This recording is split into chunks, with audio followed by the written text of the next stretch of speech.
அன்றைக்கு உங்களுக்கு என்னென்றால் நிகழ்காலம் சொன்னேன். அந்த நிகழ்காலத்தில் இந்த நிகழ்காலம் ஓடுகிறான் எழுதினான். ஓடுகிறான் இதுதான் நான் சொல்லித்தேன். நான் இது நிகழ்காலம். இதில் நான் உங்களுக்கு சொன்னான் இந்த கிரான் கிரான். இந்த கிரான் எப்படி வந்தது, எப்படி இது வந்தது? இதுதான் இந்த நிகழ்கால இடைநிலைகள். அந்த ஒரு இது ப்ரெசன்ட் டென்ஸ் காட்டுறது இதுதான். இதுதான் இது இல்லை சரியா? அப்போ இதான். அப்போ இது என்னண்டு கிரு என்று நான் சொன்னால் தானே கிரு என்னண்டு வரும்.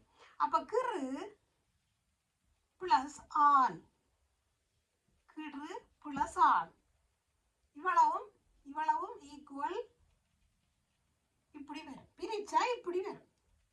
இதை பிரிச்சா அப்படி.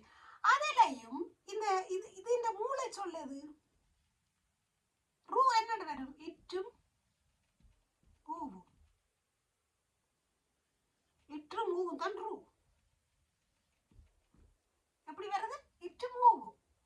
அப்ப இந்த மூளை சொல்லுன்ற ஃபுஸ் சொல்லுன்னா இந்த இட். அவ இதை விட்டுட்டு இதோட சேர்த்தா இற்றுமாவும் என்ன ரா. இற்றுமாவும் ரா. சிம்பிள். இது ஒரு கிராமர். உங்களுக்கு கஷ்டம். ஆனால் சும்மா நான் அதை சொல்லி வைக்கிறேன். நீங்கள் ஃப்யூச்சரில் படித்து முடியும். நீங்கள் அதை உங்களுக்கு விளங்கும் அது எப்படி இப்படி வந்தது என்று நிற்கும். அப்போ இதில் தான் அந்த டென்ஸ் காட்டும். இது இன்னில முடியுது. இது ஒரு மேல் சிங்குலர்.